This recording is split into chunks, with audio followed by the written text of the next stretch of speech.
या देवी सर्वभूतेषु माँ कुष्मांडा रूपेण संस्थिता नमस्तस्यै नमस्तस्यै नमस्तस्यै नमो नमः। आप सभी को चैत्र नवरात्र की बहुत बहुत शुभकामनाएं। माता रानी आपकी सभी मनोकामनाएं पूरी करें। आज है नवरात्र का चौथा दिन और आज का दिन माँ कुष्मांडा को समर्पित होता है। आज के दिन हम आपको सुनाएंगे माता की कथा और उनकी पूजा विधि। आपको हमारे चैनल पर माता के सभी 9 रूपों की कथाएं मिल जाएंगी। इसके अलावा सप्तशती के सभी अध्याय मिल जाएंगे, आप वहां जाकर देख सकते हैं। अगर आप हमारे चैनल पर नए हैं तो हमारे चैनल को सब्सक्राइब कर लीजिए और बेल आइकन प्रेस कर दीजिए ताकि आपको हमारी वीडियो समय पे मिलती रहे। तो चलिए कथा शुरू करते हैं।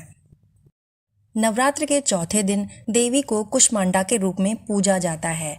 अपनी मंद हल्की हंसी के द्वारा यानी ब्रह्मांड को उत्पन्न करने के कारण इस देवी को कुष्मांडा के नाम से जाना जाता है। जब सृष्टि की रचना नहीं हुई थी तब चारों तरफ अंधकार ही अंधकार था। तब माता कुष्मांडा ने ब्रह्मांड की रचना की थी, इसलिए इन्हें सृष्टि की आदि स्वरूपा या आदि शक्ति भी कहा जाता है। इस देवी की 8 भुजाएं हैं, इसलिए इन्हें अष्टभुजा भी कहा जाता है।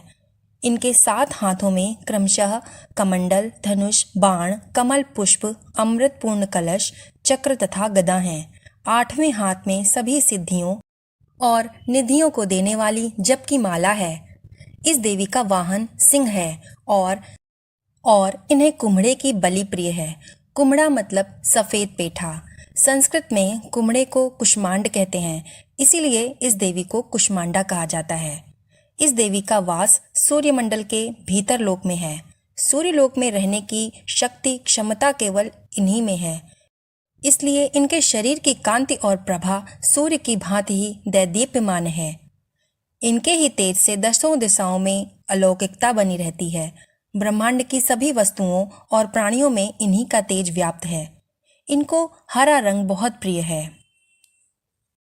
आपको शुद्ध और पवित्र मन से नवरात्र के चौथे दिन माता कुष्मांडा की पूजा आराधना करनी चाहिए।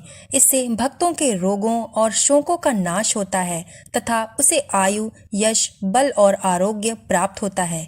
ये देवी सेवा और भक्ति से ही प्रसन्न होकर आशीर्वाद देती हैं। सच्चे मन से पूजा करने वालों को सुगमता से परम पद प्राप्त होता है। विधि विधान से पूजा करने पर भक्त को कम समय में ही कृपा का सूक्ष्म भाव का अनुभव होने लगता है। ये देवी आदियों और व्याधियों को मुक्त करती हैं और उसे सुख समृद्धि और उन्नति प्रदान करती हैं। अंततः इस देवी की उपासना में भक्तों को सदैव तत्पर रहना चाहिए। तो ये थी माँ कुष्मांडा की कथा। अब सुनते हैं इनकी पूजा विधि। सबसे पहले स्नान आदि से निवृत्त होकर आपको साफ और स्वच्छ वस्त्र धारण करने चाहिए। माता को हरा रंग प्रिय है तो हो सके तो आप हरे रंग के वस्त्र धारण करें, अन्यथा आप कोई भी वस्त्र धारण कर सकते हैं। नीला और काला वस्त्र पूजा में नहीं पहना जाता है, तो आप इस बात का ध्यान रखिए कि आप इस रंग के वस्त्र ना पहने। उसके बाद आप माता के व्रत का संकल्प लीजिए। जहाँ पर आपने मूर्ति की स्थापना की है और मूर्ति के स्थापना के अलावा पूजा स्थल पर गंगा जल छिड़ककर उसको स्वच्छ और शुद्ध कीजिए और साफ कपड़े से उस स्थान को पोंछिए। इसके बाद माता को रोली का तिलक कीजिए और धूप दीप इत्यादि जलाइए। माता को कोई भी लाल रंग का पुष्प, गुड़हल या गुलाब का पुष्प अर्पित कीजिए। इसके साथ ही माता को नैवेद्य चढ़ाइए। इस दिन आपको सफ़ेद कुम्हड़े यानी समूचे पेठे के फल की बलि देनी चाहिए। इसके बाद देवी को दही और हलवे का भोग लगाएं। अगर आपके पास समूचा पेठा उपलब्ध नहीं है तो आप पेठे की मिठाई भी माँ को भोग में अर्पित कर सकते हैं। ब्रह्मांड को कुम्हड़े के समान माना जाता है जो कि बीच में खाली होता है। देवी ब्रह्मांड के मध्य में निवास करती हैं और पूरे संसार की रक्षा करती हैं। इसके बाद आपको माँ कुष्मांडा की कथा सुननी या पढ़नी चाहिए। इसके अलावा सप्तशती पाठ अगर आप करते हैं तो आप वो भी कर सकते हैं। कथा सुनने या पढ़ने के बाद आप माता की आरती करें और अंत में क्षमा याचना करें।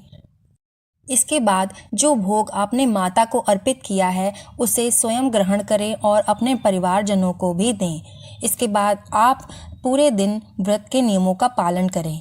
शाम के समय भी माता की आरती ज़रूर करें और यदि संभव हो सके तो कथा भी पढ़ें या सुनें।